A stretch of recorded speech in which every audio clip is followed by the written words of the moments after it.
রাধে।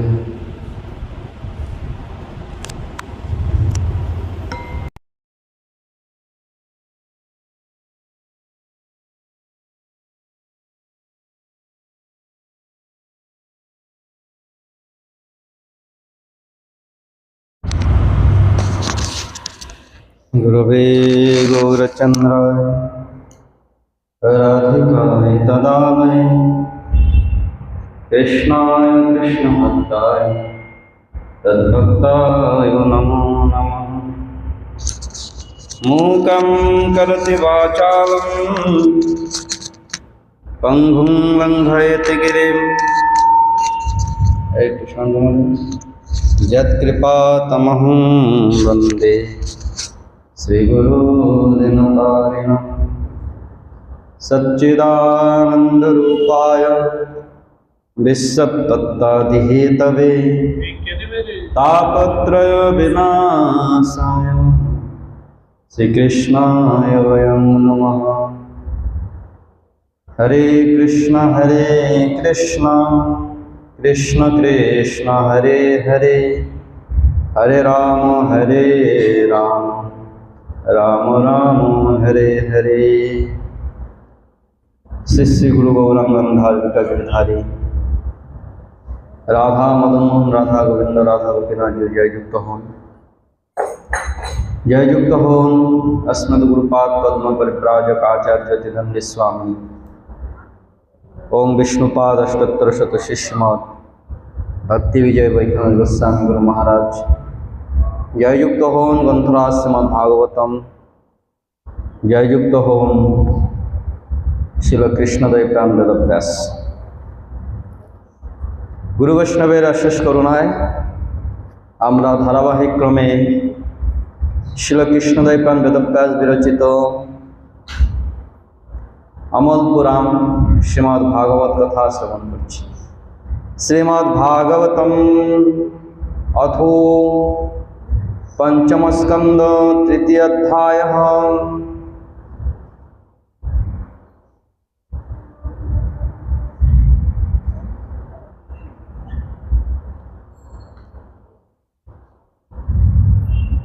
আমরা চতুর্থ অধ্যায় শ্রবণ করব। এই অধ্যায়ে নাভিপুত্র ঋষিদেবের 100 পুত্রের রাজ্য ও তাহাদের রাজত্বকালে প্রজাগণের আনন্দ বিধান হইয়াছে। আমরা মনু শতরূপা হইতে স্বয়ম্ভুব মনু হইতে এই মনুষ্য ব্রহ্মার দ্বারায় সৃষ্ট এই ব্রহ্মাণ্ড, সেই ব্রহ্মাণ্ড পরিচালনা করার ব্রহ্মা যে মনুষ্যাদি সৃষ্টি করেছেন, সেই ব্রহ্মা হইতে আরম্ভ করে এই নাভিপুত্রের কাছে এসে আমরা উপস্থিত হয়েছি।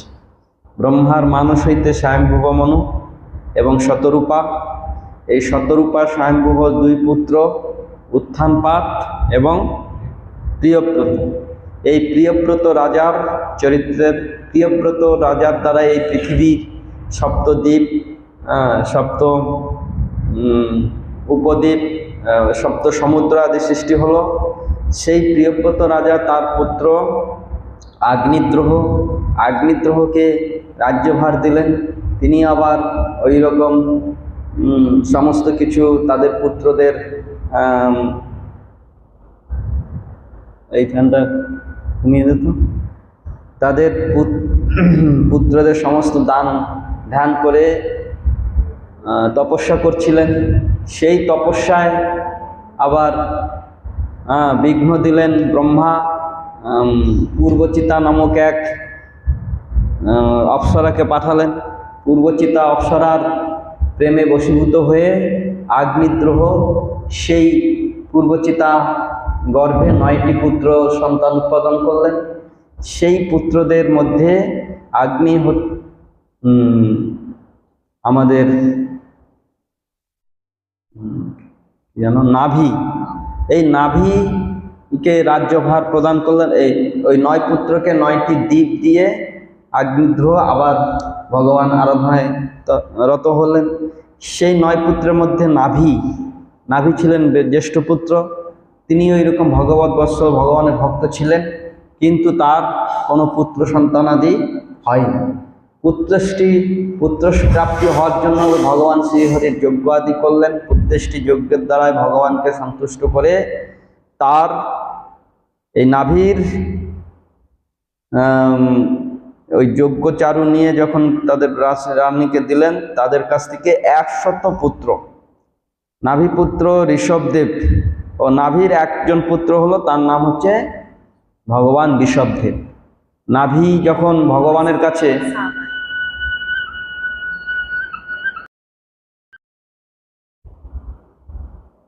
বলছেন, এই নাভি ভগবানের মতন একজন পুত্র কামনা করেছে।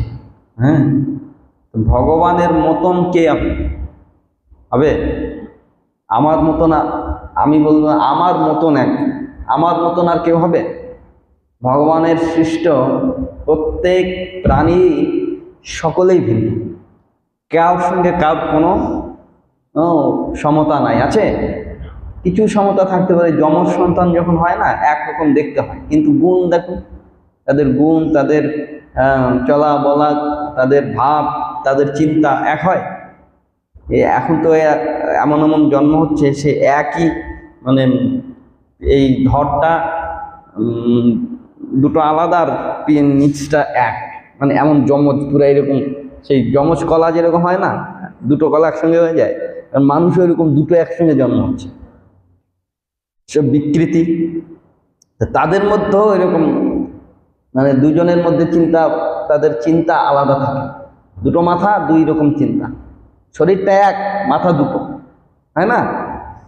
তা বলছে ওই রকম, কারণ এইরকম হয় কেন? কারণ ভগবান তার সৃষ্ট জীব, ভগবান হইতে সৃষ্টি হয়েছে অনুচৈতন্য জীব সত্তা, তাই ভগবানের যেসব গুণ ভগবানের মধ্যে আছে বিভূরূপে, সেই গুণগুলো অনুরূপে জীবের মধ্যেও আছে। এর জন্য প্রত্যেক জীবই স্বতন্ত্র, তার কোনো প্রত্যেক প্রাণী স্বতন্ত্র, কেউ সঙ্গে কেউ মিল নাই। আছে নাকি? শানি মায়ের সঙ্গে আমার মিল হবে? শানি মা একরকম, আমি একরকম। হ্যাঁ, শানি মা সবসময় হাসে আর আমি সবসময় রাগে মুখ করে থাকি। তা ওই রকম এগিয়ে আসো। এইবার ওই রকম কেউর সঙ্গে কার সামঞ্জস্য নাই কেন? ভগবানের সৃষ্ট জীব, তাই। তাহলে নাভি বর চাইলেন কি, হে প্রভু, তোমার মতন আমাকে একটা সন্তান দাও। যজ্ঞতে ভগবান সন্তুষ্ট হয়ে যজ্ঞেশ্বর ভগবান শ্রীহরি আবির্ভূত হয়ে যখন বর পুত্রেষ্টি যজ্ঞ করেছিলেন পুত্র প্রাপ্তির জন্য, পুরাকালে ওই রকম সৎপুত্র সৎসন্তান প্রাপ্তি হওয়ার জন্য তারা তপস্যা করতেন, ধ্যান করতেন, যজ্ঞ করতেন, ধারণা করতেন, যজ্ঞ আদি করে ওই রকম নিজেরা শুদ্ধ হয়ে শুদ্ধ সত্তার আহ্বান করতেন। আর এখন তো সেই কুকুর বিড়ালের মতন জন্ম হচ্ছে, কখন কোথায় কে জন্ম হয়ে যাচ্ছে তার কোনো ঠিক ঠিকানা নেই। আর এখন তো জন্মস্থান হচ্ছে নরক কুণ্ডের মধ্যে জন্ম হয় সব, ওই হসপিটালগুলো তো নরক কুণ্ড, ওইখানে সব ভগবান সব সব ওই পাপিগুলোকে ওইখানে নিয়ে সব সাজা দিচ্ছে, না? হসপিটালে গিয়ে 2 দিন থাকবে, বুঝতে পারবে। তারপরে কে মরে যাচ্ছে, কে এরকম সব মরে কোথায়, যন্ত্রণা কোথায় পায়? নরকে না? তাই নরক কুণ্ড হচ্ছে ওই, আর সেইখানে জন্ম হয়। হ্যাঁ, সেইখানে জন্ম হলে তো তাদের প্রবৃত্তি, এখন তো বাড়িতে আর জন্মই হয়। আগে পুত্র প্রাপ্তি কামনায় তারা ওই রকম পুত্রেষ্টি যজ্ঞ পয়ব্রত করতেন, দুগ্ধ পান করে সংযমতা অবলম্বন পূর্বক তারা এইরকম 1 বছর ধরে সংযমতা অবলম্বন করে অন্তিমে সঠিক সময় দেখে তারপরে পুত্র প্রাপ্তির কামনা করত। আর সেইখানে এইরকম ভগবানের আরাধনা আদি করে ভগবত চিন্তা, এখন তো ভগবানের চিন্তা হয় না, যখন সন্তান গর্ভে আসে তখন সবসময় ভগবানের চিন্তা করতে হয়। আর এখন ভগবানের চিন্তা, এখন সব মোবাইলের চিন্তা, আর জন্ম হতেই সব মোবাইল। বাচ্চাগুলোকে এইটুকু একটা বাচ্চা, 7 মাসের বাচ্চা, তাকে মোবাইল না দেখালে খাচ্ছে না, মোবাইল দেখছে তার খাচ্ছে, মোবাইল জন্ম দিয়েছে এদের সব।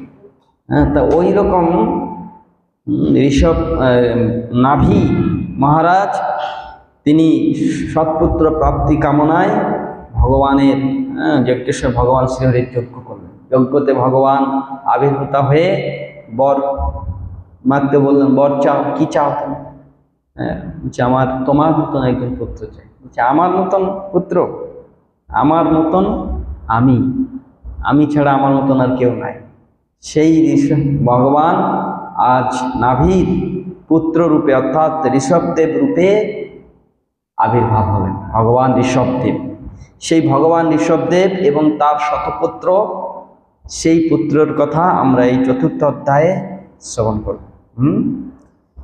শ্রী শুকোবাচ, গদ্য ছন্দে আমরা এই শ্লোক শ্রবণ করব। অহো অথোহ তমুৎপত্তেবা বিভিজ্যমান ভগবান লক্ষণম সামেপ্যা অসম বৈরাগ্যৌশ্বর্য মহাভিভূতি ভীর নুদীনমে ধমানানুভাবং প্রকৃতয় প্রজা ব্রহ্মণা দেবশ্চা বনি ভল সম বনায়া তিতরাং জগৃধু। বলছেন শুকদেব গোস্বামী, শিল শুকদেব গোস্বামী কহিলেন, এবার যারা ট্যুরে গেছেন তাদের বিশেষ অনুভূতি। আমরা যেখানে শুকদেব গোস্বামী বসে ভাগবত কথা বলেছিলেন সেইখানে বসে আমরা ভাগবত কথা শ্রবণ করেছি, তাই না? জীবনের এটা বিশেষ প্রাপ্তি সকলে যারা গেছেন। জেঠু কোনোদিন যায়নি।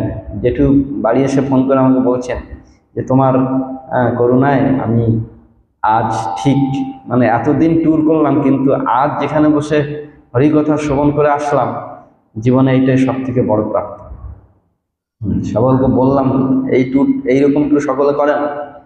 আমরা নই, আমরা শুক্রতল লস্করে অবস্থান করে সেইখানে শুক্রতলে গিয়ে যেখানে পরীক্ষিত মহারাজকে সপ্তদিন ওই শুকদেব গোস্বামী ভাগবত কথা শ্রবণ করিয়েছিলেন, যেখানে 60,000 মুনি ঋষিগণ একত্রিত হয়েছিলেন, সেই শুক্রতল সেই পীঠে বসে আমরা এখানে গিয়ে একটা দিব্য অনুভূতি। আমরা ভাগবতের শ্লোক উচ্চারণ করছি, তখন একটা পাখি এসে, টিয়া পাখি কাকাতুয়ার মতন চা চা করে ডাকছে। এই শুকদেব গোস্বামীর অনুভূতিটা সেখানে পুরো প্রত্যক্ষ রূপে আমরা অনুভব করেছি।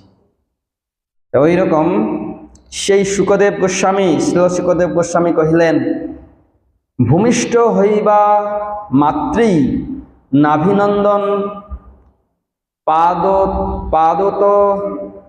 পাদতলাদিতে ধ্বজ ব্রজাঙ্কুশাদি ভগবান চিহ্ন সমূহ প্রকাশিত হইল। সাক্ষাৎ ভগবানই তো আবির্ভাব হয়েছেন, নাভিপুত্র ঋষভদেব। আর ভগবানের চিন্তা, ভগবানকে চিনতে হলে কিসে চিনতে হবে? সাধু চেনা যায় মরণে, আর ভগবান চেনা যায় চরণে। ভগবানের চরণে সব এইরকম সব দিব্য ধ্বজ প্রজাঙ্কুশ আদি শঙ্খ চক্র এইসব চিহ্ন, দিব্য চিহ্ন আদি তার পায়ের নিচে থাকে। সেই জন্য ওই ভগবানের চিহ্ন মহাপ্রভু যখন হেঁটে যেতেন, মহাপ্রভুর ওই বালির উপর দিয়ে যখন হেঁটে চলে যেতেন না, মহাপ্রভুর পাদচিহ্ন এরকম শঙ্খ চক্র অঙ্কুশ ধ্বজা এইসব পুরো পূর্ণরূপে স্পষ্ট দেখতে পাবেন। সাক্ষাৎ ভগবান তো। সেজন্য অনন্তর সর্বভূতে সমতা। কেউ যদি জগতে নিজেকে ভগবান বলে আস্ফালন করে, তাহলে সেই ভগবান চেনার উপায় হচ্ছে চরণ দর্শন করতে হবে। চরণের নিচে চিহ্ন আছে কি না, যদি থাকে তাহলে জানতে হবে সত্যি ভগবান। আর সেই ভগবান দর্শন করা আমাদের আজকাল দেখুন না, কত ভগবান সব হাটে ঘাটে বাজারে নিজেকে ভগবান বলে আস্ফালন করছে। যে সে নিজেকে কত সব ভগবান আজকাল ঘরে ঘরে ভগবান বলছে। কলিযুগে ওইরকম ঘরে ঘরে ভগবানের আবির্ভাব হবে। সব নিজেকে ভগবান সাজিয়ে, ওই কতদিন আগে रघुपति राघव राजा राम पतित पावन सीताराम। কত সুন্দর ভজন। আর সেই ভজনকে উল্টিয়ে দিয়েছে, रघुपति राघव राजा राम पतित पावन आशाराम। হ্যাঁ, পতিত পাবন রাজা রাম কোথায় চলে যাচ্ছেন? আশারাম হয়ে যাচ্ছে। হ্যাঁ, কি না, আমি ভগবানের অবতার, রামের অবতার, এখন আমার ভজনা কর। আর সেই আশারাম এখন জেলের হাওয়া খাচ্ছে, ভগবান এখন জেলের হাওয়া খাচ্ছে। হ্যাঁ, আমাদের উড়িষ্যায় এরকম এক সারথী বাবা, হ্যাঁ, নিজেকে ভগবান বানিয়ে দিয়েছে, দিয়ে এইরকম তার চরণ স্পর্শ করলে সে কস্তুরীর ঘ্রাণ, হ্যাঁ, ওই রকম বৈভব সকলের গলায় গলায় এখন দেখি উড়িষ্যায়। কতদিন ওই রকম জগন্নাথপুরী ধামে গিয়ে নিজেকে নিজের রথযাত্রা বের করেছে, আর নিজে হেঁটে যাচ্ছে, এরকম তুলসী ছিড়িয়ে দিচ্ছে, তুলসীর পর থেকে হেঁটে হেঁটে চলে যাচ্ছে। হ্যাঁ, জগন্নাথের পাণ্ডারা তো শুনে গিয়ে বলছে, রে পদার্থ কোথাকার, তুই ভগবানের যে তুলসী ভগবানের সেবায় লাগে, সেই তুলসী পাড়িয়ে তুই নিজেকে ভগবান, তোর পরিস্থিতি খুব ভয়ানক। কদিন পরে ওই আন্ধ্রপ্রদেশে কোন এক হোটেলে ভগবান ধরা পড়ে গেছে। এমন ধরা পড়েছে, যখন এইখানে নিয়ে এসছে আর জেল থেকে বেরোচ্ছে না, কারণ বেরোলে ওর যেসব ভগবানের যেসব ভক্ত ছিল তারা তো জেনে গেছে যে ভগবানের কি কীর্তিকলাপ। হ্যাঁ, সেই কীর্তিকলাপ জেনে যাওয়ার পরে এইবার বাইরে বেরোলে পিটিয়ে মেরে ফেলবে ভগবানকে, ভয়তে আর বেরোচ্ছে না, যে আমাকে জেলের ভিতরে রাখো, বাইরে যাবো না। এইরকম অনেক ভগবান বলছে কলিযুগে নিজেকে এরকম ভগবান রূপে, হ্যাঁ, ভগবান বলছে হ্যাঁ, জড় পদার্থ জীব, জড় পদার্থ একটা দেহ ধারণ করে নিজেকে ভগবান পূর্ব নির্ধারিত শাস্ত্র নির্ধারিত শাস্ত্রের নির্ধারিত অনুক্রমেই ভগবান আসেন। আর ভগবান যখন আসেন তার সমস্ত ঐশ্বর্য প্রকাশ করে, নাহলে ভগবানকে মানবে? তা সেজন্য ভগবান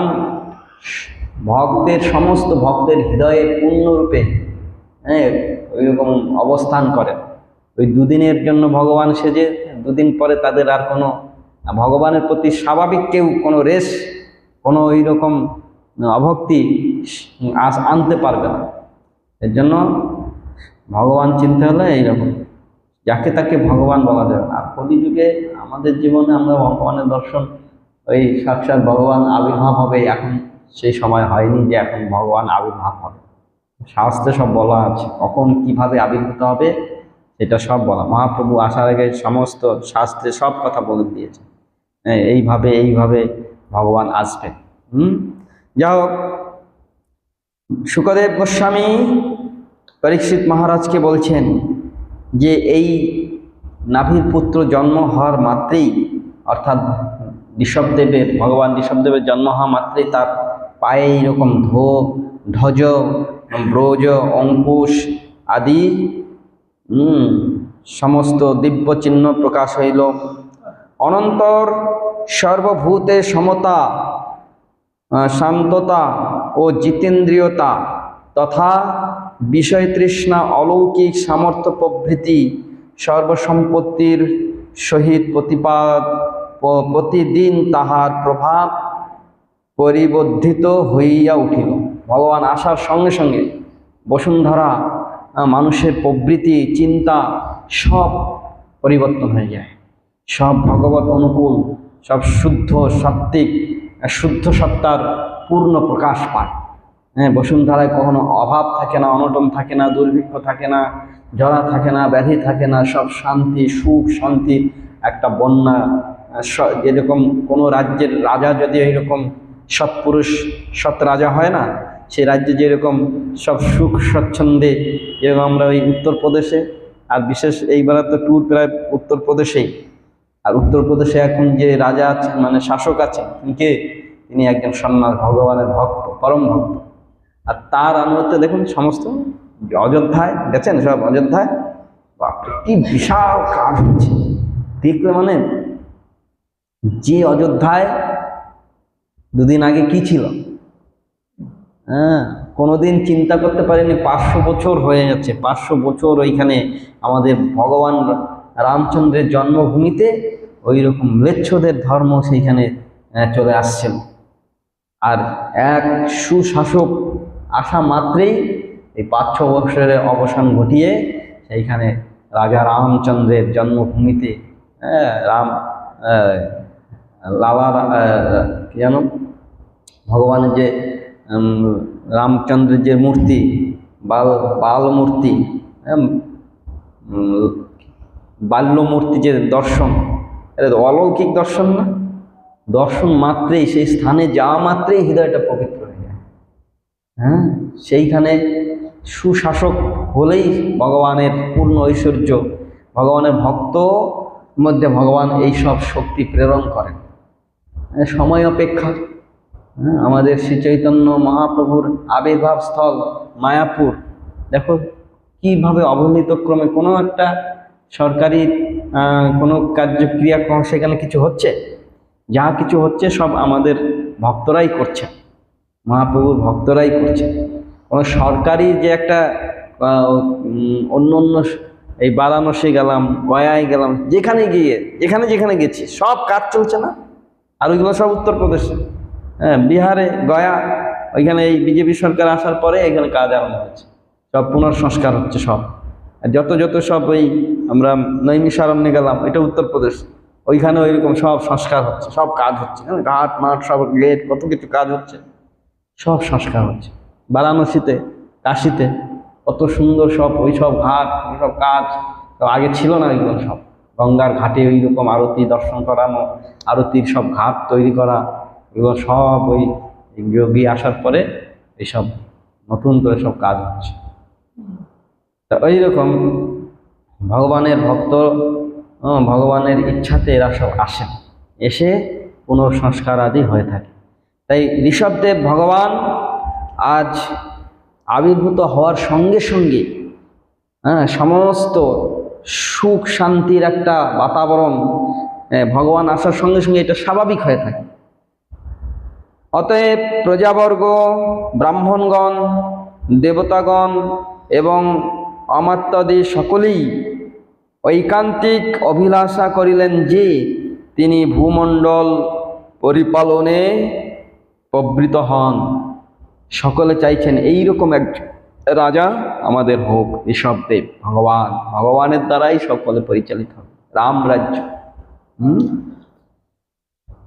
তস্য হবা ইথং বর্ষ্ণাবরীয়সাম বৃহৎ শ্লোকেন চৌজসা বলেন প্রিয়াম যশসা বীর্যশৌর্যভ্যাঞ্চ প্রীতাম ঋষভ ইরিতং নাম চকার। সেই নাভিদেবের এইরূপ শতপ্রধান কবিকুলের বর্ণনযোগ্য বিপুল গুণ সম্পন্ন শ্রেষ্ঠতম দেহ, তেজ, বীর্য, শোভাতিশয্য, কীর্তি, প্রভাব ও উৎসাহাদি সহ্য দর্শনে তাহাকে পরম শ্রেষ্ঠ পুরুষ ধারণা করিয়া তাহার পিতা নাভিরাজ ঋষভ এই নামে, তাহার পিতা নাভিরাজ ঋষভ এই নামে তাহার নামকরণ করিলেন। ঋষভ মানে শ্রেষ্ঠ, সর্বশ্রেষ্ঠ, সমস্ত শ্রেষ্ঠ গুণ ভগবান, তো তার মধ্যে সমস্ত সর্বশ্রেষ্ঠত্বই সর্ব অপেক্ষা ভগবানের পরে আর কোনো শ্রেষ্ঠ বস্তু নাই আছে। এর জন্য স্বাভাবিক সেইটা ভগবানের এগুলো গুণ স্বাভাবিক প্রকাশিত।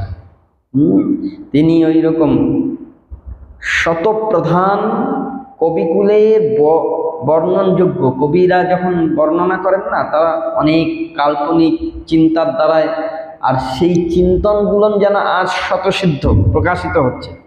কবিরা যেরকম চিন্তা, নদীর কবিতা যখন লেখে না, তখন কবিতার ওই কবি তখন অনেক চিন্তা করে, সব বিভিন্ন জায়গার সব চিন্তনগুলো তার মধ্যে যখন আসে, সেইগুলো কবিতার রূপে বর্ণনা করে। বলছে আজ সেই কবির কল্পনার পূর্ণ প্রকাশ ঋষভদেব ভগবান রূপে আবির্ভূত হয়েছেন। আর বিপুল গুণ সম্পন্ন, অনন্ত গুণ ভগবানের মধ্যে। কোন গুণটা নাই? আমাদের মধ্যে অনেক গুণ আছে না? কেউ ভালো রান্না করতে পারে, কেউ ভালো কীর্তন করতে পারে, কেউ ভালো খেতে পারে, কেউ ভালো ঘুমাতে পারে, কেউ ভালো বকর বকর করতে পারে, কেউ ঝগড়া করতে পারে, কেউ আবার ভালোবাসতেও পারে। কত গুণ! সব গুণগুলো একজনের মধ্যে থাকে থাকে থাকা সম্ভব? এই জগতে আমরা যে কোনো এক গুণ বিশেষ, একটা যে কোনো গুণে বিশেষ হলে তার খ্যাতি হয়। হ্যাঁ, এই খুব সুন্দর, হ্যাঁ, তার গানটা শুনে না মোহিত হয়ে। একটা গুণ না, সে গানও গাইতে পারে, বাজাতেও পারে, নাচতেও পারে, তারপরে রান্না করতে পারে, ট্রেন চালাতে পারে, প্লেন চালাতে পারে, হ্যাঁ, ডাক্তারি করতে পারে। সব গুণ একজনের মধ্যে আসতে পারে। কিছু কিছু বিশেষ বিকশিত চেতন সত্তা, তাদের মধ্যে এইগুলো স্বাভাবিক হয়ে থাকে। যারা ভগবানের ভক্ত না, তাদের মধ্যে সব পারে, অল অ্যান্ড অল। কারণ সর্বমহাগুণগণ বৈষ্ণব শরীরে কৃষ্ণ ভক্তি কৃষ্ণের সকল গুণ সঞ্চার। কৃষ্ণ ভক্ত যখন হয় না, কৃষ্ণ ভক্তের মধ্যে কৃষ্ণের সমস্ত দিব্য গুণ। এই জন্য যারা ঐকান্তিক শ্রেষ্ঠ জন, ভক্তজন, তারা সব পারে। দেখুন মঠে মহারাজগণ, তারা A to Z, মঠের সমস্ত আমরা ভাবতে পারবো না। হ্যাঁ, কীর্তন করছে দাও, কীর্তন করছে, পাঠে বসে দাও, পাঠ করছে, রান্নায় ঢুকিয়ে দাও, রান্না করছে, পূজায় ঢুকিয়ে দাও, পূজা করছে, হ্যাঁ, যজ্ঞ করতে বলো, যজ্ঞ করছে, প্রচার করতে বলো, প্রচার করছে, ট্যুর করতে বলো, ট্যুর করছে, যা বলবে। আর আমরা কোনো রকম একটু পূজা করি, কিংবা কোনো রকম কোনো একটা গুণে, তাও মানে সেই গুণটা পূর্ণ পরিপ্রকাশ নয়, কিন্তু তাদের মধ্যে সব গুণ। আমাদের এই ভক্তি সর্বস্ব গোবিন্দ মহারাজ, আমার গুরু মহারাজ, ঝাড়ু বাঁধতে বলেন, এমন সুন্দর ঝাড়ু বেঁধে দেবে, মায়ের মানে কেউ মানে ভাবতে পারবেন যে গুরু মহারাজ এমন ঝাড়ু বাঁধে।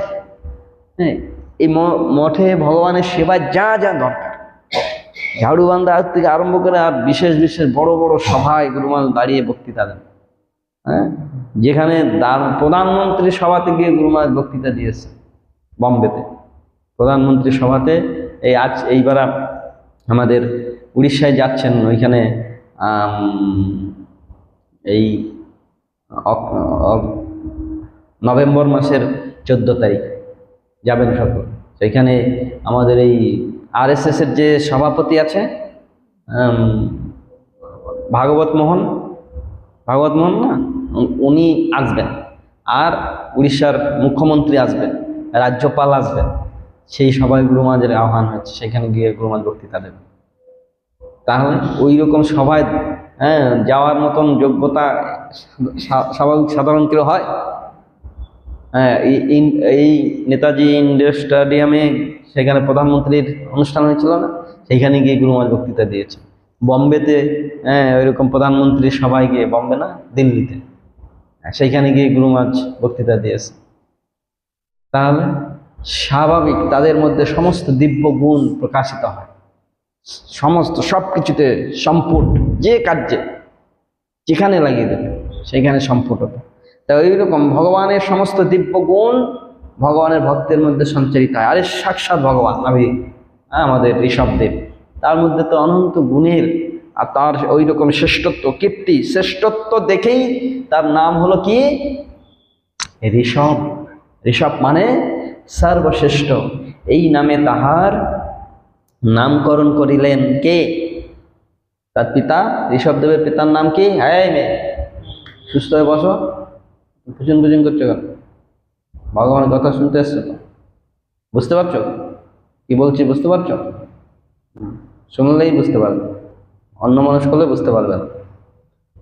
বলছে এইরকম ভগবানের ঋষভদেবের পিতার নাম কি? এগিয়ে আসো। ঋষভদেবের পিতার নাম কি? কি নাম গো?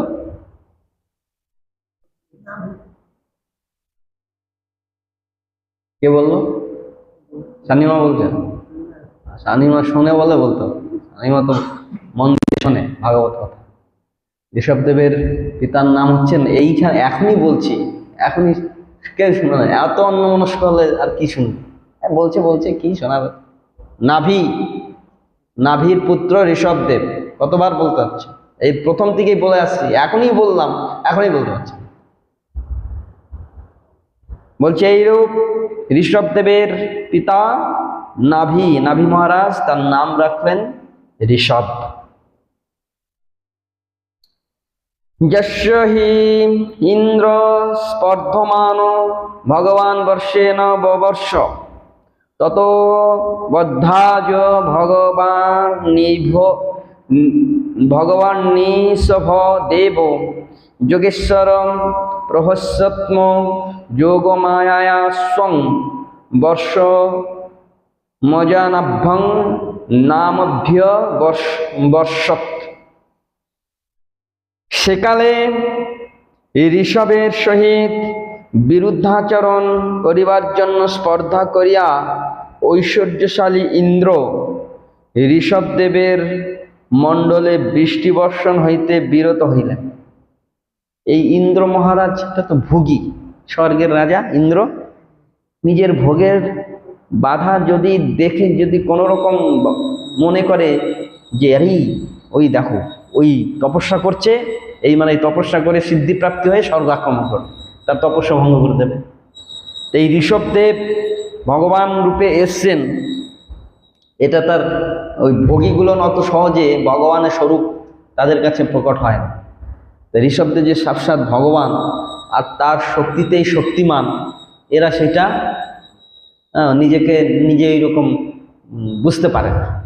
একসময় স্বর্গে ইন্দ্র এবং অন্যান্য দেবতারা নিজেকে সর্বশক্তিমান বলে মনে করছে, যে আমাদের শক্তির দ্বারাই সব কিছু, ইন্দ্র মনে করছেন আমার শক্তির দ্বারাই বর্ষায় ব্রহ্মাণ্ডে বৃষ্টি আদি হয়, আর এই শস্য সম্পদ আদি উৎপন্ন হয়, আমার দ্বারাই এরা সব বেঁচে আছে আমার অনুগ্রহে।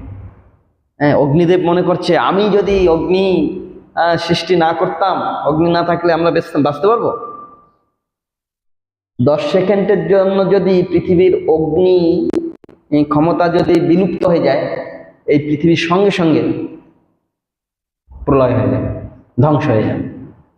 আমাদের শরীরের মধ্যে যদি 10 সেকেন্ডের জন্য অগ্নি প্রবাহ বন্ধ হয়ে যায়, এই শরীরটা সঙ্গে সঙ্গে ছেড়ে দিতে হবে। আগ্নেয়াশয় আছে না আমাদের শরীরে, তাপ, তাপ না থাকলে কি হয়? মরে গেলে শরীরের মধ্যে তাপ থাকে, অগ্নির দ্বারা, অগ্নি সমস্ত শক্তির উৎস। সমস্ত আমরা যে খাদ্য খাবার খাচ্ছি, যেগুলো রান্না করে খাচ্ছি, তো প্রত্যক্ষ রূপে অগ্নির দ্বারাই পাচন রন্ধন হচ্ছে। সেই রন্ধন বস্তুগুলো যখন ভিতরে যাচ্ছে, তখন ওইখানেও আবার পাচন হয়, রান্ধন হয়। ওইখানে রান্ধন করে কি, ওইখানে অগ্নিশয় তাপ দেয়, সেই তাপের দ্বারা সেটা পাচিত হয়ে তার থেকে রস নিকড়িয়ে বের করে রক্ত হয়ে সেটা আমাদের শরীরে প্রবাহিত হয়, আমরা বেঁচে থাকি। তা ওই রকম প্রত্যেক বস্তির মধ্যে অগ্নিশক্তি আছে। এই কাঠের মধ্যে অগ্নিশক্তি আছে না, কাঠে কাঠে ঘষা দাও অগ্নি জ্বলবে, তার মধ্যে বা কাঠটা আগুনে অগ্নি সংযোগ করে দাও, তার থেকে অগ্নি শক্তি বেরিয়ে আসবে। এই সব কিছু ওই শক্তির দ্বারাই চলছে। আর সেই শক্তির উৎস হচ্ছেন অগ্নিদেব। বা সে মনে করছে আমি ছাড়া এই সৃষ্টি রক্ষা হবে, আর সূর্য মনে করছে আমি তাপ দেই তো তাই তো সব বেঁচে আছে। ইন্দ্র, চন্দ্র, তারপর চন্দ্র মনে করছে আমার ঔষধীয় গুণের দ্বারাই তো সব বেঁচে আছে। চন্দ্র যদি উদিত না হবে, যে সমস্ত আমরা খাদ্য খাবার খাই, রাত্রেবেলায় চন্দ্রের কিরণের দ্বারাই সমস্ত ঔষধীয় গুণ তার মধ্যে সঞ্চার হয়। নাহলে সব ওই আমাদের শরীরের মধ্যে যেসব ভিটামিন ওই চন্দ্রের থেকেই আসে। বরুণদেব মনে করছে আমি যদি বৃষ্টি না দিই, আমি যদি জল না দিই, জলের অধিষ্ঠাত্রী দেবতা বরুণ, যে যার নিজেকে সর্বশক্তিমান মনে করছে। কিন্তু প্রকৃত যে সমস্ত শক্তির উৎসকে ভগবান, ভগবান হইতে শক্তি আসছে, তারাই ভগবানই এদের শক্তি প্রেরণ করছে। সে ভগবানকে ভুলে গিয়ে নিজেকে নিজে সর্বশক্তিমান, আমিই বড়, আমি শ্রেষ্ঠ, এই কথা মনে করছে। ভগবান দেখো, হায় হায়, দেখো এরা নিজেকে নিজে এত বড় অভিমান করছে যে এদের মূল শক্তির উৎস আমি, আমাকেই ভুলে আছে। তো এদের শিক্ষা দেওয়ার জন্য ভগবান ব্রাহ্মণ রূপ ধারণ করে ওই স্বর্গের দ্বারে গিয়ে দাঁড়িয়ে আছে। তখন দিব্য কান্তিধারী ওই ব্রাহ্মণকে দর্শন করে ইন্দ্র মহারাজ বলছে, ওই অনিত দূরে ওই ব্রাহ্মণ দাঁড়িয়ে আছেন, উনি কে, কি উদ্দেশ্য নিয়ে এসছেন, যাও জিজ্ঞাসা করে আসো। প্রথমে অগ্নিদেব গেল। অগ্নিদেব বলছে, কি পরিচয়? তা আমার পরিচয় জানবে তার আগে আপনি কে, আপনি কি করতে সামর্থ্য, কি পরিচয় আপনি সামর্থ্য? বলছে, আমি অগ্নিদেব, আমার ইচ্ছাতে সমস্ত ভস্মীভূত হয়ে যায়, এক নিমিষে সব ভস্মীভূত। তাই নাকি? তখন ব্রাহ্মণদেব কি করলেন, একটা খড়কুটা রেখে বলছে, এই খড়কুটাটাকে আপনি ভস্মীভূত করুন তো দেখি আপনার সামর্থ্য কি, এই তুচ্ছ জিনিস আমাকে বলছো, দেখো। যত অগ্নি দিয়ে করছে, এই খড়কুটোটা দগ্ধীভূত হচ্ছে না। অনেক শক্তি, সব শক্তি প্রয়োগ করেও খড়ের কিচ্ছু করতে পারে। নিজেকে যখন লজ্জিত মনে করে অন্তর্ধান হয়ে গিয়ে বলছে, ইন্দ্র মহারাজের কাছে গিয়ে বলছে, ওনার পরিচয় আমি আনতে পারলাম। আরে তুমি পারলে না? তখন বরুণদেবকে পাঠানো। বরুণদেব গিয়ে বলছে, কে তুমি? হ্যাঁ, বরুণদেব বলছেন, ব্রাহ্মণ বলছে, আপনি কে, কি পরিচয় আপনার, কি ক্ষমতা? আমি চাইলে সঙ্গে সঙ্গে সব জলের দ্বারাই প্রবাহিত করে দিতে পারি। হ্যাঁ, জলশক্তি, আমি বরুণদেব। তাই নাকি? এই খড়কুটোটাকে আপনি ভাসিয়ে দেখান তো। সমস্ত শক্তি প্রয়োগ করেও পারলেন। বায়ুদেব আসলো, আপনার কি পরিচয়? বলছে, আমি হচ্ছি বায়ুদেব, আমি চাইলে সমস্ত সবকিছু শুষ্ক করে দিতে পারি, হ্যাঁ, সমস্ত শ্বাসরুদ্ধ করে দিতে পারি। তাই নাকি? এই খড়কুটোটাকে আপনি একটু করে দেখান তো। সকলে পরাভূত হয়ে লজ্জিত হয়ে ইন্দ্রদেবের কাছে যখন ইন্দ্রদেব তখন আর উপায় না পেয়ে নিজে আসলেন। নিজে এসে যখন পরিচয় চাইলেন, কে? আমি ইন্দ্রদেব, স্বর্গের রাজা। তাই নাকি? স্বর্গের রাজা, তুমি সব পারো? হ্যাঁ, আমার দ্বারা পরিচয়। তখন বলছে, এই খড়কুটোটাকে তুমি একটু পরিচালনা করিয়ে দেখাও। পরাভূত হয়ে তখন ভগবান ওই ব্রাহ্মণ রূপ ধারণ করেছিলেন, অন্তর্ধান হয়ে গেলাম। হয়ে বলছো, রে মূঢ় দেবতাগণ, যার শক্তিতে তোমরা শক্তিমান, তাকে ভুলে গিয়ে তোমরা নিজেকে এত বড় শক্তিমান মনে করছো। দেখো তোমাদের শক্তির উৎস কে, তোমাদের শক্তির ক্ষমতাটা কতটুকু। ভগবানের ইচ্ছাতে এই দেব দেবতাদের পরিচালক রূপে কিছু কিছু শক্তি, যত ভগবানের অনন্ত শক্তির দিকে কিঞ্চিত শক্তি প্রবাহিত করার। আর নিজেকে যদি এইরকম বড় শক্তিমান কেউ মনে করে, তাহলে তার পরিণতি ওই রকম হবে। তাই সর্বশক্তির উৎস হচ্ছেন একমাত্র ভগবান। সেই ভগবান ঋষভদেব আজ সমস্ত পৃথিবীর পালনের জন্য সকলেই সমস্ত প্রজাগণ ঋষভদেবকেই প্রার্থনা করেন, হে ভগবান, হে প্রভু, আপনি আমাদের পালন করুন। সেই কথা এখানে বলছেন। সকলে ঋষভের সহিত বিরুদ্ধাচরণ করিবার জন্য স্পর্ধা করিয়া ঐশ্বর্যশালী ঋষভ, ওই ইন্দ্র, ওই ভগবান ওই ঋষভদেবের সঙ্গে এইরকম যুদ্ধ আরম্ভ করে। হ্যাঁ, আমার মতন ঐশ্বর্যশালী কেউ আছে এই মনে করে ওই ইন্দ্র আজ স্বর্গের আধিপত্য হারিয়ে যাবে এই মনে করে ঋষভদেবের সঙ্গে যুদ্ধ করার জন্য এরকম স্পর্ধা করলেন। বৃষ্টি বন্ধ করে দিল। বৃষ্টি বন্ধ করে দিতে তখন যোগেশ্বর ভগবান ঋষভদেব ইন্দ্রের অভিপ্রায় অবধারণ করিতে পারিয়া ঈষৎ হাস্য করিলেন এবং স্বীয় শক্তি প্রভাবেই আপনার অজনাভ সংযোগ মণ্ডলকে বৃষ্টির দ্বারা সর্বতোভাবে সিঞ্চিত করিলেন। ঋষভদেব হেসে বলছে, ওরে মূঢ়, যার শক্তিতে শক্তিমান তার কাছে শক্তির খেলা দেখাচ্ছ?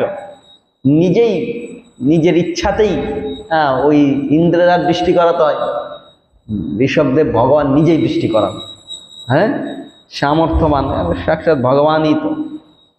নাভিস্তু যথা ভিলসিতং সুপর্যস তমবরুত্থাতি প্রমম দভর বিহল্য গদগদাক্ষরায়া গিরাম শৈরিং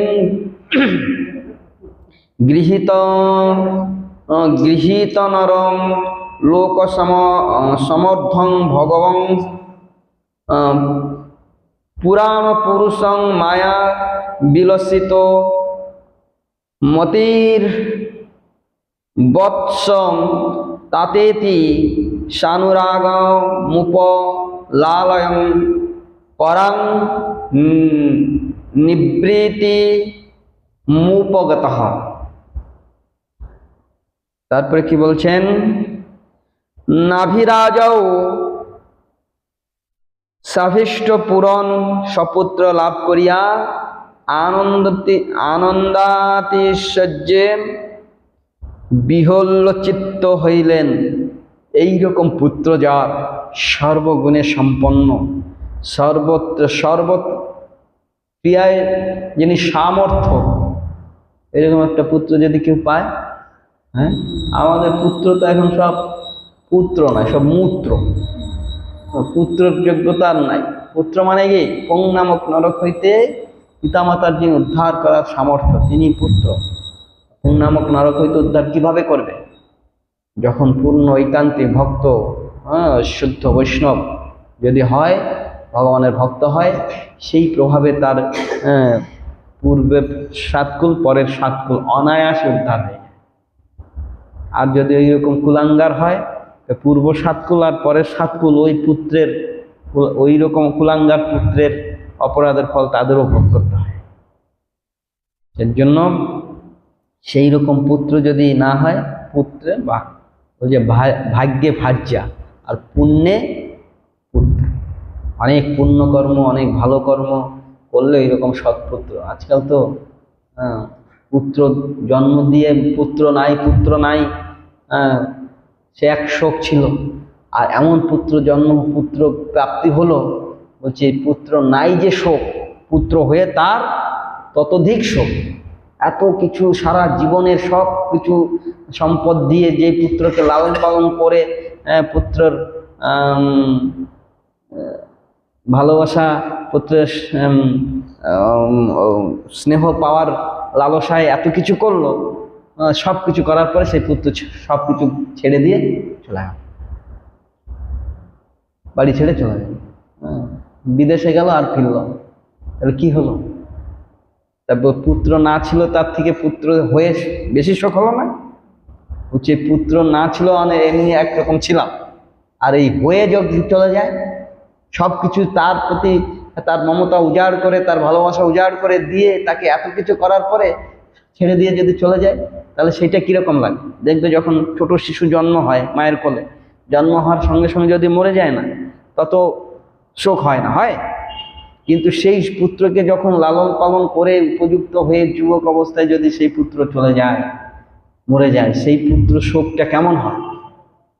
ততোধিক। যতদিন ওইরকম লালন পালন নিজের শরীরের রক্তকে নির্যাস করে এই পুত্রকে পালন করেছে না, তাহলে সেইখানে শোকটা কেমন হয়? তা ওই রকম কুলাঙ্গার পুত্র হওয়ার থেকে না হওয়া ভালো।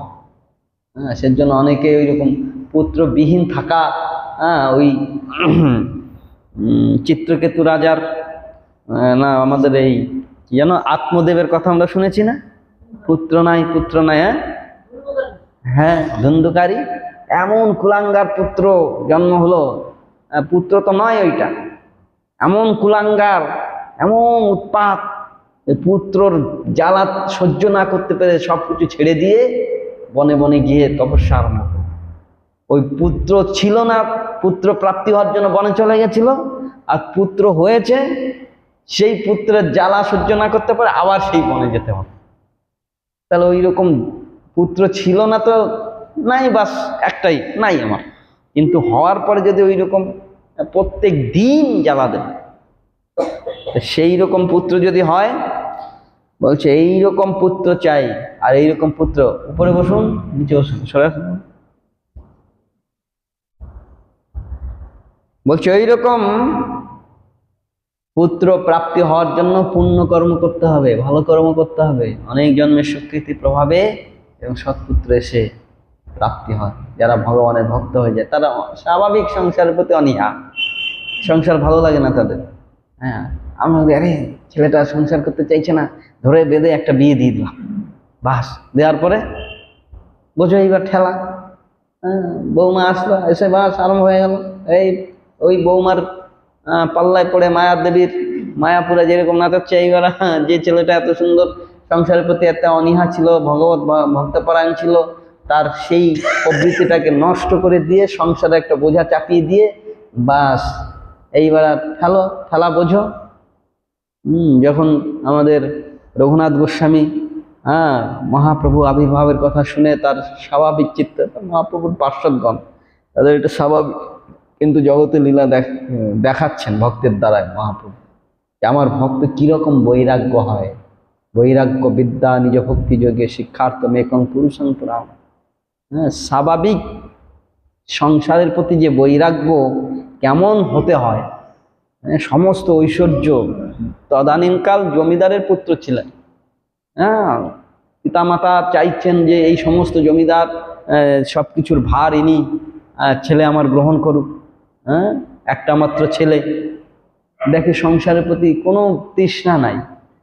ওই ভালো খাবো, ভালো পড়বো, আমাদের তো কিছু নাই, তাতে কত কিছু, আর সব কিছু থাকা সত্ত্বেও কোনো মানে ওই রকম উদাসীন। তখন বলছে সংসারের প্রতি এইরকম উদাসীন, সংসার ভালো করে খুঁটি একটা গেড়ে বেঁধে দাও, গলায় দড়ি বেঁধে দাও পুরা, গলগড্ড গলনাশার মতন নাকে ঢুকিয়ে দিয়ে, বাস গরুর নাকের মধ্যে দড়ি ঢুকিয়ে দিয়ে, যখন দেখবেন যে গরুগুলো খুব উৎপাত করে না, তাদের এই নাকেতে একটা ঢুকিয়ে দিয়ে আর এই নাকেতে একটা দড়ি ঢুকিয়ে দিয়ে এরকম টেনে বেঁধে দেবে, দিয়ে বাস একটু টান দিলেই বাস আর উৎপাত করবে। তো এই সংসার রূপ এক রশ্মি তার গলায় বেঁধে দিল, অর্থাৎ বিবাহ করিয়ে দিল। এক অপ্সরার ন্যায় সুন্দর কন্যার সঙ্গে বিবাহ দিল। মনে করলে এইরকম সুন্দরী স্ত্রী পেয়ে সব ভুলে যাবে। কিন্তু মায়া দেবী তার যোগমায়া, তার ভক্তের, তার ভগবানের সেবা করবে না ভগবান তার মায়ার সেবা করবে, কোনটা?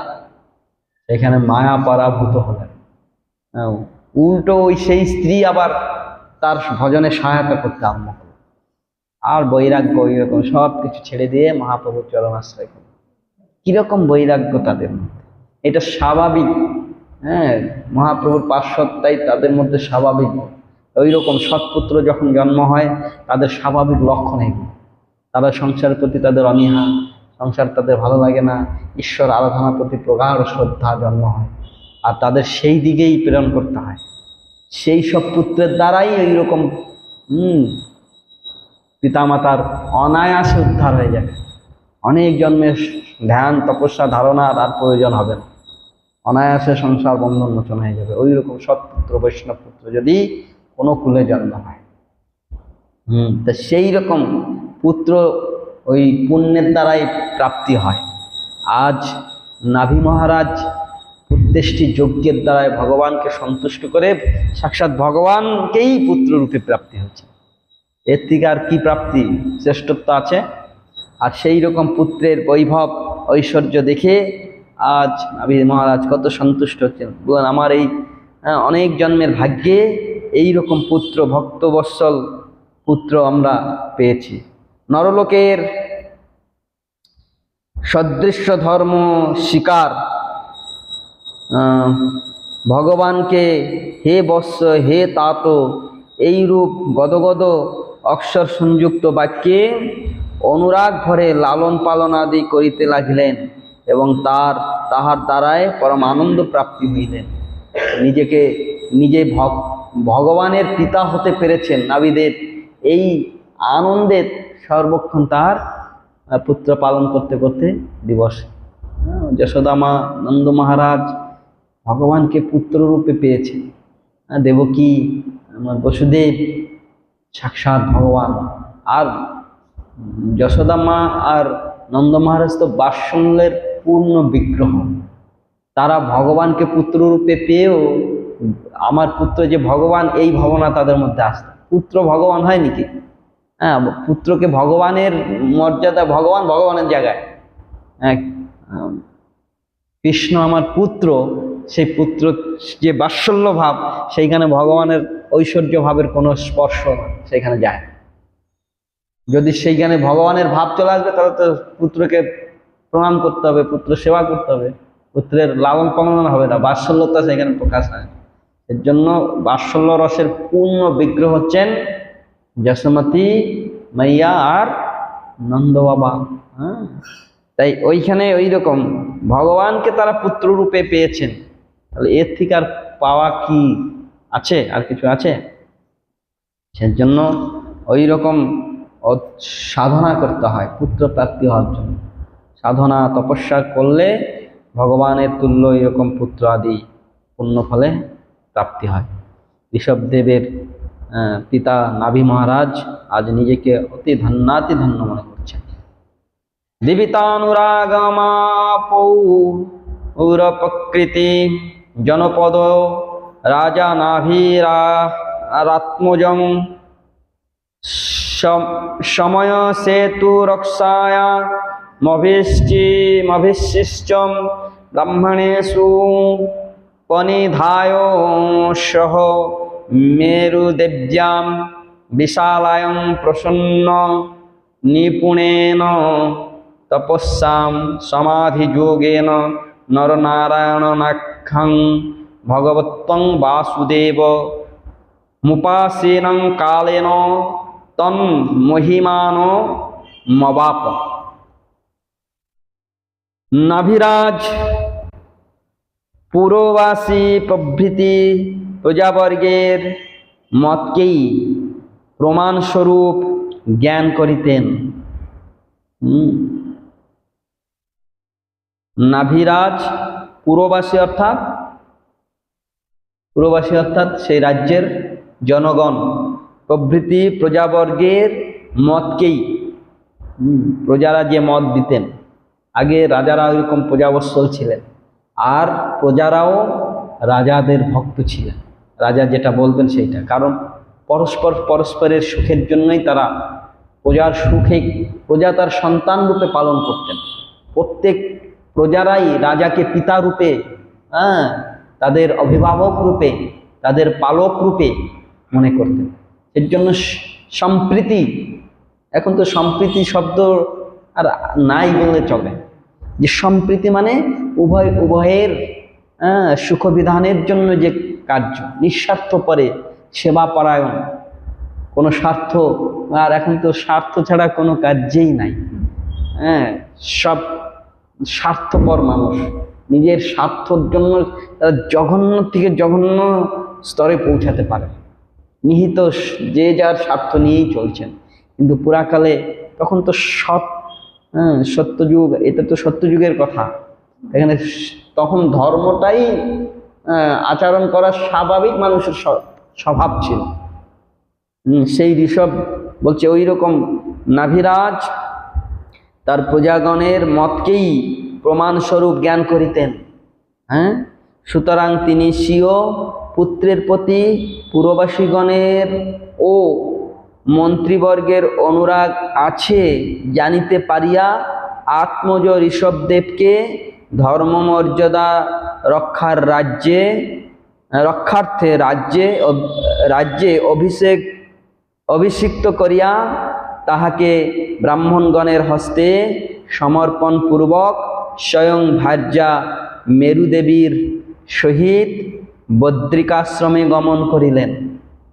আগে ওই রকম রাজা হতে হলে সমস্ত প্রজাগণের মতে, রাজকুলে জন্ম হয়েছে, রাজার পুত্র হয়ে জন্ম হয়েছে, আর তাকেই রাজা পুত্র বংশ পরম্পরা, এখন না যে যার বংশে আমি প্রধানমন্ত্রী হয়েছি, আমার ছেলেকে আবার তার ছেলে, এইরকম একটা বংশ পরম্পরা হচ্ছে। পুরাকালে আমাদের ওইরকম ছিল না, আর সেইটা এখনো আমাদের যারা সৎ শাসক তারা সেইটাকে মেনে চলছেন।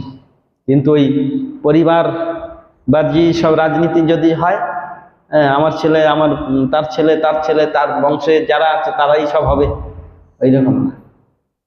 তার মধ্যে রাজা হওয়ার সমস্ত গুণ আছে তো, প্রজারা তার প্রতি সন্তুষ্ট তো, প্রজাদের মতটাই তাদের, সেজন্য প্রজাতন্ত্র বলা হয়। এই প্রজাতন্ত্র শাসন পুরাকালে এই শাসনই ছিল, রাজতন্ত্র ছিল না। রাজাই যে এই ক্রমে এই রাজতন্ত্র এসে উপস্থিত, ঢুকে গেছে। কিছুকাল আগে যে সময় রাজাদের রাজত্ব ছিল না, তখন ওই রাজতন্ত্র ছিল, রাজার পুত্র রাজা হবে না। রাজার পুত্রের মধ্যে যদি রাজা হওয়ার গুণ না থাকে, রাজা হতে পারবে না। তাই ঋষভদেবের মধ্যে সেই সমস্ত গুণ দেখে প্রজাদের মত নিয়ে ঋষভদেবকে রাজা করেননি, ব্রাহ্মণের হাতে সমর্পণ করলেন। আর ব্রাহ্মণ তদানীনকাল ব্রাহ্মণদের দ্বারাই শুদ্ধ ব্রাহ্মণ, তারাই ঋষিকুল, ব্রাহ্মণরাই সমস্ত বেদ বৈদিক শাস্ত্র আদি অধ্যয়ন করে সেই শাস্ত্র অনুমিতি এর দ্বারাই রাজ্য পরিচালনা রাজার দ্বারাই করাতেন। কোনো রাজ্যের রাজা যদি ওইরকম দোষ ওই এরপরে আমরা আসবো এই ঋষভদেবের পুত্র দের পরম্পরায় এই বেনের কাছে আসবো। বেন ওই রকম রাজা হয়েছিল না, ঋষিদের আজ্ঞাতেই রাজা হয়েছিল, ঋষিরাই রাজা করেছিলেন। যখন দেখলেন আরে এটা তো মহা উৎপাত, আবার ঋষিরা এমন হুঙ্কার দিলেন, পতন হয়ে গেল। যেন ঋষিরা হচ্ছে যেরকম আমাদের রাষ্ট্রপতি আছে, রাষ্ট্রপতি কোনো কার্য মনে হয় যেন কোনো কার্য নাই, কিন্তু ওই রকম প্রধানমন্ত্রী যদি যে জনতা যাকে প্রধানমন্ত্রী করেছে সে যদি ওই রকম উৎপাত করে, সঙ্গে সঙ্গে প্রধানমন্ত্রীর সমস্ত ক্ষমতা অপসারণ করে রাষ্ট্রপতি সর্বেশ্বর হয়ে যাবে। কোনো রাজ্যে ধরো সেই রাজ্যের যারা ক্ষমতায় আছে তারা যদি এরকম সংবিধানের বিরুদ্ধাচরণ করে কোনো কার্য করে আরম্ভ করে, সঙ্গে সঙ্গে সেই শাসন পতন হয়ে যাবে, সে প্রজামতে সেখানে চলবে না, সেখানে রাষ্ট্রপতি শাসন লাগু হয়ে যাবে। ঠিক ওই রকম যখন রাজা ওই রকম সমস্ত প্রজাদের মতে রাজা হয়ে যদি ওইরকম উৎপাত আরম্ভ করে দিল, ওই রাষ্ট্রপতি শাসন লাগু করে দেবে ঋষিরা। আরে কুলাঙ্গার রাজা, তোর রাজ পরিচালনা করার কোনো যোগ্যতা নাই, তুই অধঃপতন করে দেবে, হলো না? তাই ঋষভদেবকে ওইরকম ব্রাহ্মণদের হাতে অর্পণ করে যে আপনারাই বিচার করে এই যদি প্রজাপালক হওয়ার যোগ্যতা তার মধ্যে থাকে তাহলে তাকে সেই আসনে অভিষিক্ত করান। এই রূপে সব কিছু ছেড়ে দিয়ে নাভি মহারাজ তার পত্নী মেরু দেবীর সহিত বদ্রিকাশ্রমে বানপ্রস্থ গ্রহণ করে বাস ভগবানের আরাধনায় রত হলেন।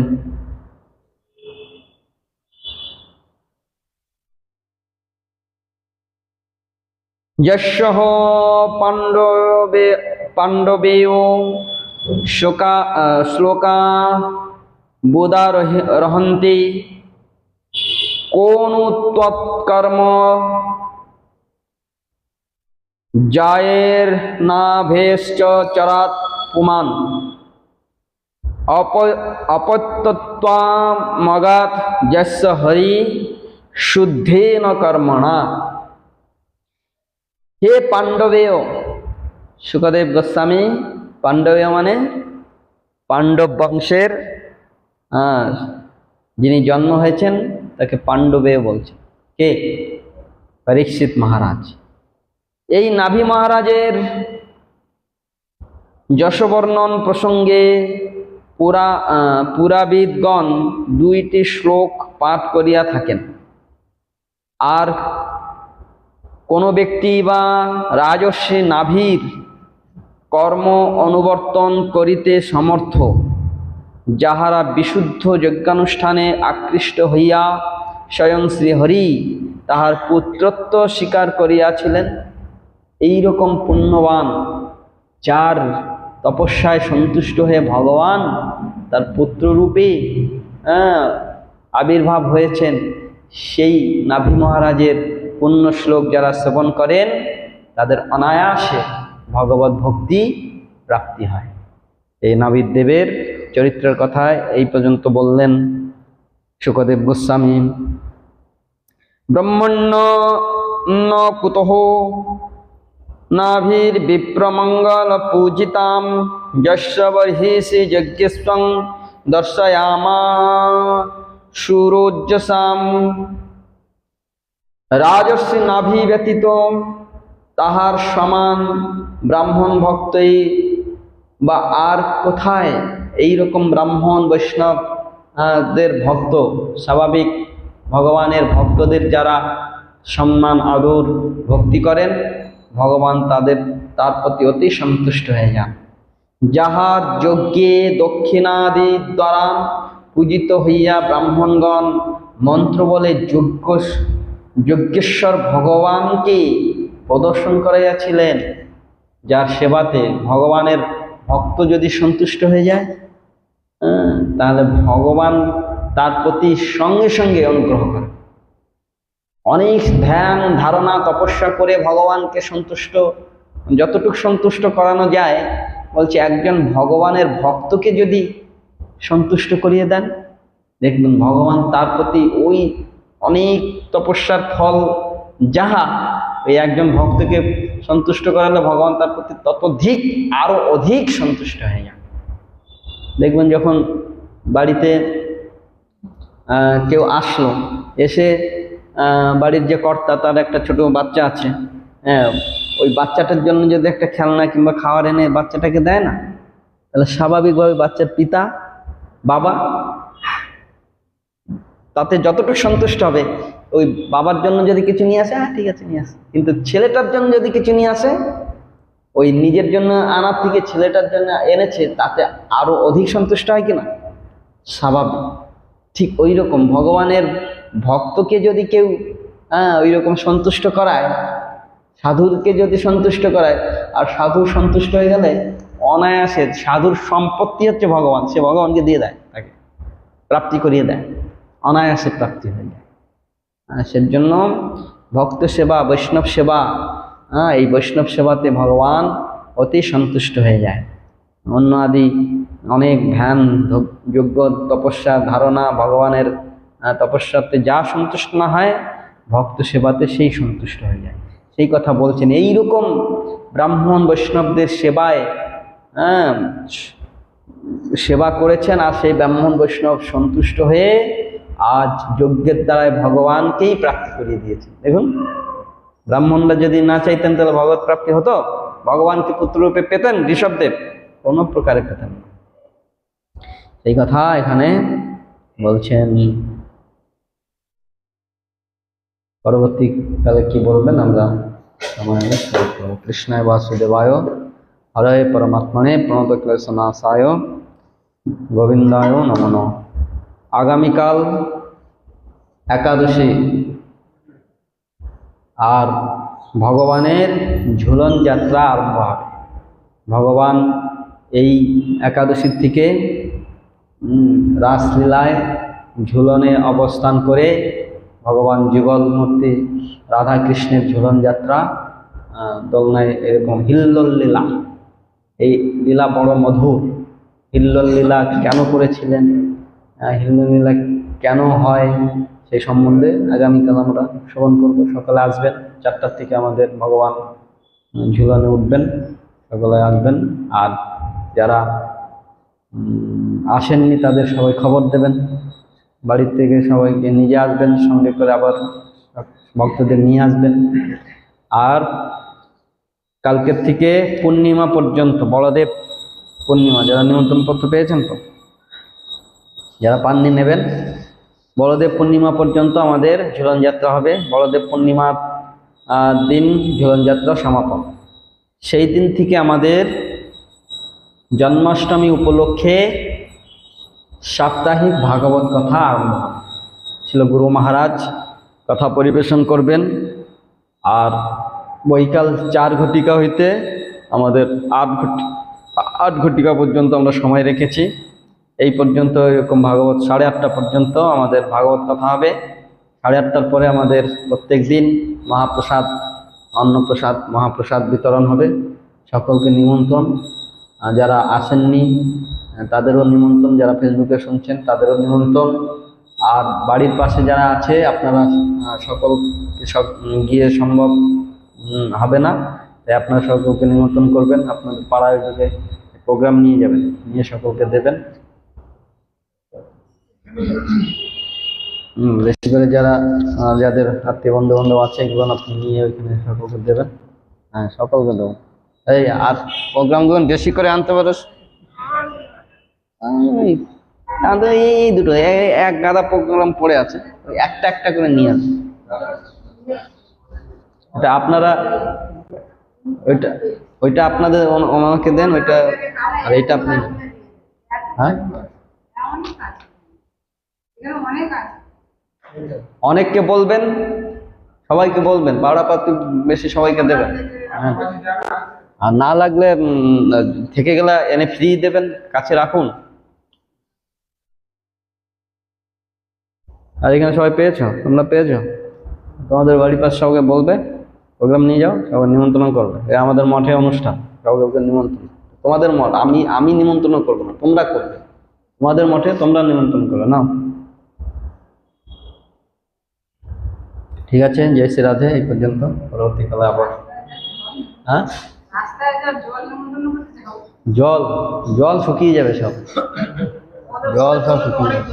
হরে কৃষ্ণ, রাখছি দাদা। হরে কৃষ্ণ। এই তো বৃষ্টি হচ্ছে বলে জল হচ্ছে।